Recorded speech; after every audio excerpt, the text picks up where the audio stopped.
Hello.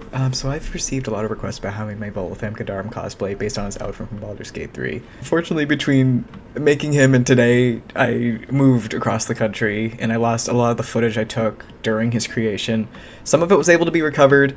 Anything I'm missing, I'm just going to talk about here and kind of reference the costume behind me. This isn't going to be a beginner's tutorial. I'm not going to be teaching anyone how to sew, different stitches, any of that. But I will be telling you how I put everything together and kind of my thought process behind it. And that way it might be easier for you to kind of formulate to either do his outfit or the bard outfit in your own time.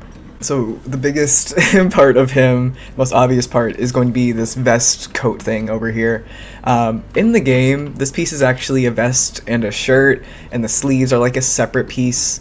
But that doesn't translate too well into real life or costume, so I decided to make it all one coat. It's just so much easier to wear. For this, I used cotton for everything, but I've seen people use pleather for the vest. I've seen people use all sorts of different stuff. I used cotton because I wanted something that was going to be lightweight and breathable, and also a lot cheaper than maybe pleather would be. So this is what I settled on. For this middle part here, this is all going to be pleather. You can use real leather if you wanted to, but I decided against it. Also, real leather would be a little bit more heavy.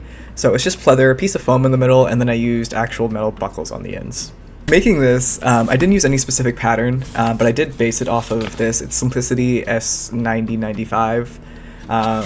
Just that little guy. I think there's also another similar one, and it's pirate coat. So this is what I used, but I pretty much had to model it all myself and just use this for like basic what goes where, because the very front of this, as you can see, is open, which this doesn't account for, and this is also longer and then kind of bows out at the bottom, which once again this doesn't account for. You can see the back's two individual flaps. He has flaps at the side.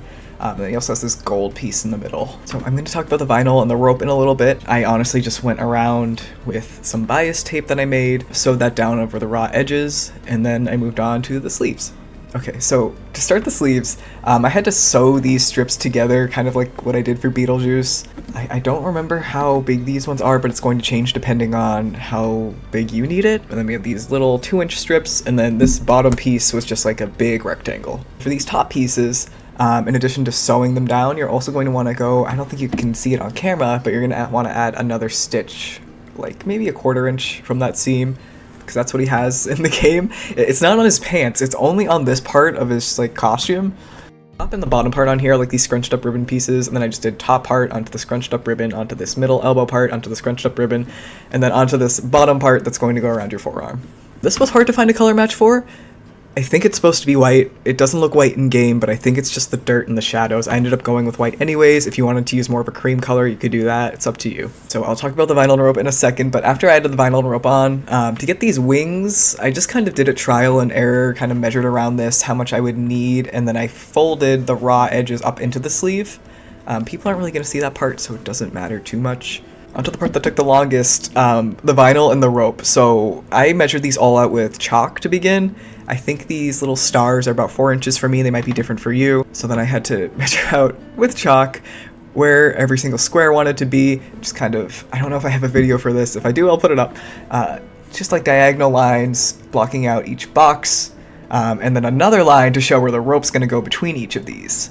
This individual costume has about 126 crosses, so sewing each individual piece on would take forever. I suppose you can also iron it on with like a fusible type thing, but I just wanted to use vinyl. I think it looks fine, it still has that leather look.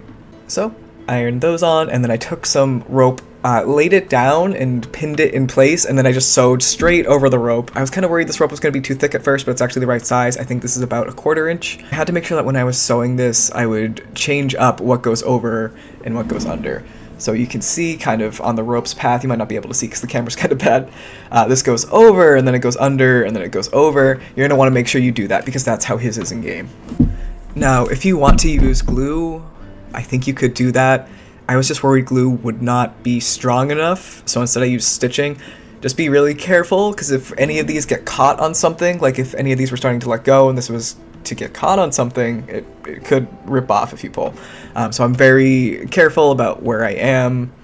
Careful not to get caught on anyone else, careful not to rub this against anything that might loosen these stitches. The final part of this costume is the lining. So I used just whatever I had laying around. This is recycled fabric. The lining on the body and the lining in the sleeves, I don't know if you'll be able to see it, are two different colors. both blue, but I just used what I had on hand. If you wanted to make it red, if you wanted to make it blue, if you wanted to get more cotton so it all matches the same, I implore you to do that. I just wanted that extra protection from, one, me sweating because cons and Ren fairs are very hot, and two, my body rubbing on these stitches and slowly wearing them out, and then these ropes start to come off. So the next part that's a little bit harder to display is the pants.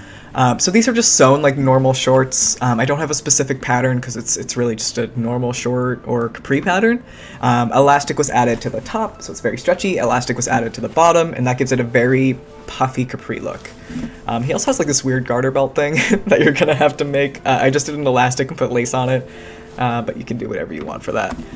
That is safety pinned into this forever now because otherwise it falls down when I wear it, and it's a pain. And then the bottom of these legs are going to be shoved into some socks, so don't worry too much about how these look. The top has this weird lacing situation. I did not lace this properly. It is laced on the inside, but I just kind of made holes, and if I had more time, I would probably go back and reinforce these holes with some sewing, and I tried to a little bit, but I really just didn't have enough time to go back and reinforce each individual one. So instead, I put Mod Podge over it so the edges don't fray. And then, as you can see, the laces are super uneven on this outfit, but I tried to match it as close to the game as possible. The hat, there's a nice tutorial online by Ginny D, which I will tag in the description so you can go ahead and find that for yourself.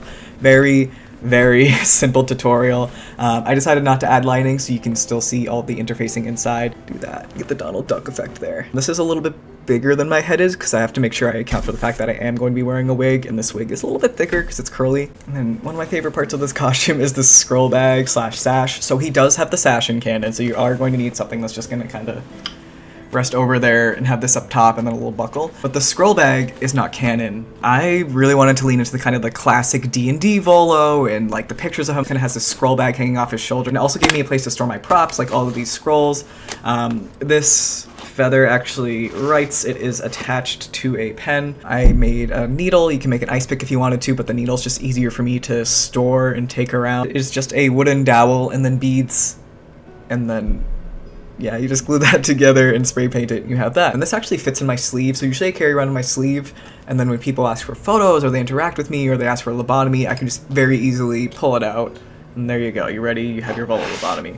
Okay, next part is the beard and the wig. So the beard I got on Etsy. I got the mustache part and I got the beard part separate. You really want to make sure you have that big mustache, really well styled. I had to style it after I got it to really make it Volo-fied. I did have a woman come up to me at Ren Fair. She was determined to get me, I guess, and tell me that my beard wasn't real and my mustache was fake, and she was like, you didn't really grow that mustache. So that was really fun to LARP with. And then you can attach it any way you want. Wig tape, you can use spirit gum, whatever works for you. And then for a wig that's actually a recycled, I think it's from Amazon wig. It used to be my old Dr. Jekyll wig, so we kind of had those nice curls because I based my Dr. Jekyll off of David Hasselhoff's depiction. It matched his hair well, the curls were matched well, and I only loosely curl it every couple wears or so because his hair kind of has a nice curl to it. He very much keeps up his appearance, so I tried to reflect that in my wig. And because you're wearing a nice floppy hat, you don't have to worry too much. I also try to do a little curly cue at the front. I just think it matches with his weird little buck hair teeth situation he has going on in the game. That's kind of what I go for. I think it looks silly and I love it. So thank you for watching this kind of unorganized tutorial. Again, I'm so sorry that some of the footage was lost. It would have been a lot easier to explain things if I had the footage, but I hope my explanation is kind of good enough to give you an idea of how I did it. You can find me here on YouTube. You can also find me on Instagram or TikTok at screecosplay. Other ways to support me, as well as some friends I want to shout out, are down in the description. Best of luck to all of you, and may you continue to live in more interesting times.